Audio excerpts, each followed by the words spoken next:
कलश के राजा जी गबना करात सोइया कोइल लोधिया नवा हई सुरेंद्र सिंह का गावल नानू हो ई संतोष सिंह का गावल हो गबना करात सोइया कोइल लोधिया नवा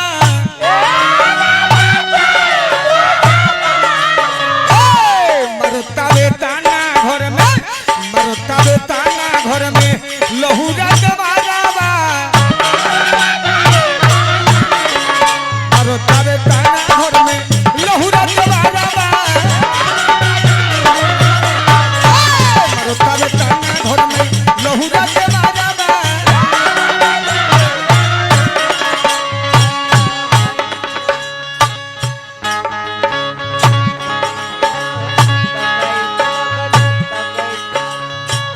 ओइले गरमिया के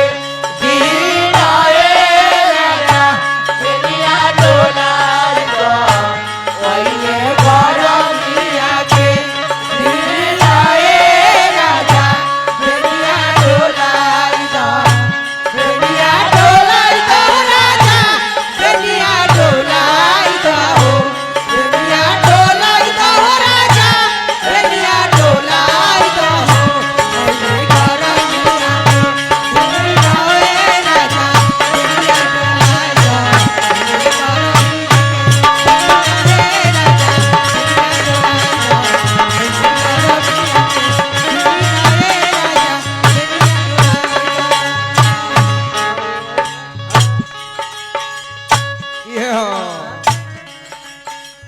कलश के राजा जी सुख के झरत बाबे सरसोया तीसी राजा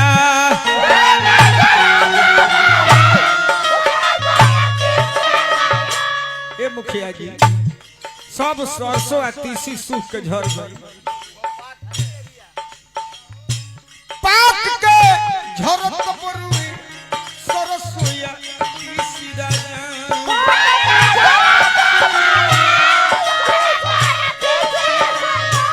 सखी मन करे डूब जाई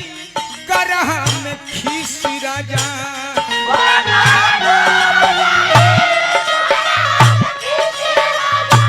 मन करे डूब जाई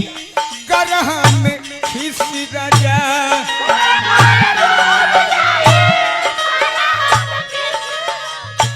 व्यास पर भुना तवा के बिगड़ल रहा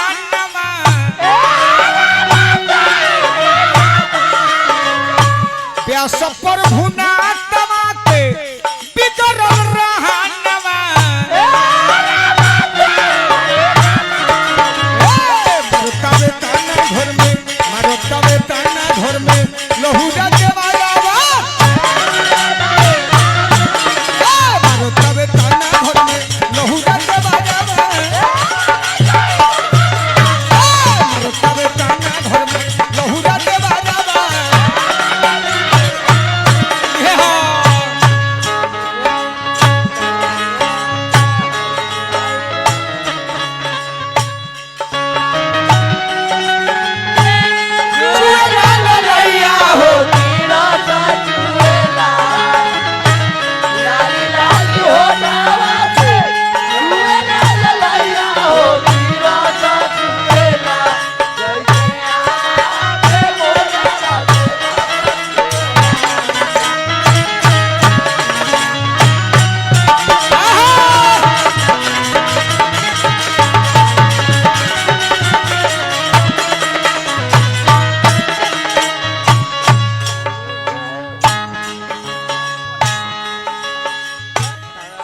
जानतनी रवि भैया ऐसन जमाना बा जमाना के भार से वो लार भई सारी सैया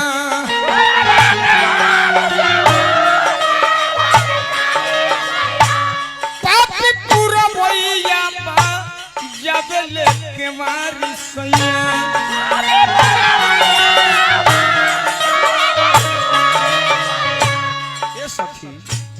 देखना चैत में हमार जोबन बड़ा भारी हो गई बड़ी ये शौक का हो बुझा तक एकदम गरम हो जाता नतिया के बेटा 12 बजे के बाद जब ले कोनो धो के सोच बैठत नहीं के तब ले ये अस्थिर नहीं खे रह ठंडा घर में धो दो ठंडा घर में तारा बाबू वाला घर में धो जोबन के भास से लार भई सारी सोइया हमरा ना भेटालू सुनो अब मन करला के छू ली कहीं कर मुड़िए छू के अपन काम चला ली है इनके मुड़ी पे दू बार हाथ फेर दिला न तो बुझाला कि उहे धइले बने टोटिया खानी दू हे जे जामल बा हां जहां मुड़ी पर हाथ फेरले कि इनकर पानी गिरो हां इनकर पानी छड़ इनका मुड़ी पे गिरे लगे जो बना के भार से उलार भइल सारी राजा पापी पूरा भइया जब लिख मारी सोइया ए रवि भैया गाना बजाना गावला के मोल ना हो ओकरा के सजावला के मोल हो कहला में कइले में बड़ी अंतर होला 500 के खुदरा अच्छा 500 देले बने में अरे मलिकार के कोनो जवाब नहीं थे पूरा भोजपुरी जगत में तोरा मुखिया जी के खाली मुखिया जी के दूहे का फर सुने दे वो बेरो सरोड़ा सब देते नो भाई बना रही खाली रोड़ा सब उर्फ भाई राकेश जी भी पहुंचल बानी देखता हमरा रवि भैया के कहे के नहीं खे आ इतना श्रद्धालु बेटा एगो बात कहनी हम बड़ा हम खुश बनी हे भगवान हर माई बाप को ऐसने बेटा मिलो वाह रौड़ा चरण के हम छुअतनी देखी हम श्रवण कुमार साक्षात रौड़ा बानी आ रौड़ा माई बाप के कृपा जरा माथ पर होला रामायण में गोस्वामी तुलसीदास जी लिखले बड़े भगवान राम दुनिया के मालिक हमें न सुबह के समय में जागी तो मात्र 3 गो देवता के पूजा करी प्रातः काल उठे रघुनाथा आ मातु पिता गुरु नाम ही माथा धन है प्रभु जी आज के रौड़ा देवता से कम नहीं थी पहिल का दूसर का दिन है 2-4 दिन में सब बात बुझा जाए अगुताई के काम शैतान के होला कोनो काम में अगुताई लग गइल बनवला से बनेला ऐसे कहत नहीं ममता देखो ई जवानी कैसन हियो जरल जवानी जैसे दियावा के बाती सैया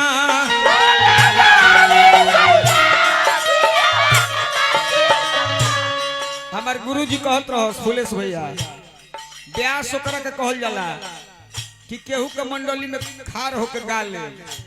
ब्यास ओकरा के ना कहल जाओ कि सेटे पर से सेट कराओ तो गुरुजी के सजिंदा कहीं फिक्स ना रहले वाह अब पूरा भोजपुरी जगत में उनका के इतिहास में उनका के नाम जानल गई ए ममता जान करे हई पतर का सलाई रिंच जाऊना नोट में सटैबू हई में घुस के धली तो हमनी का गुरु के सेवा कइले बनी सो का हम विशेष कही सुन तो जरल जमानी जैसे दियावा के बाती सैया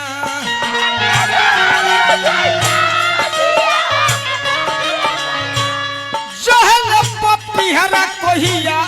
ओई पे रे से बाती सैया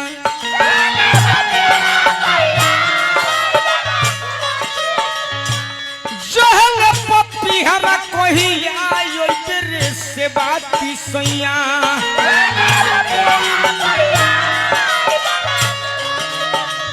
ए फुलेश भाई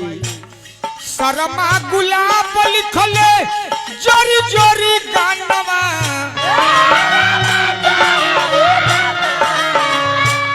शर्मा गुलाब लिखले जोरी जोरी गानवा मरतबे ताना घर में मरतबे ताना घर में लहुरा के बारवा तबे ताना घर में लहुरा के बारवा भैया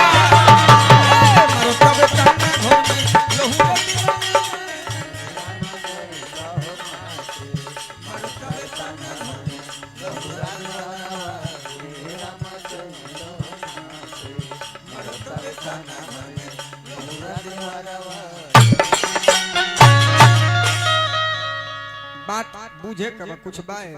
हाँ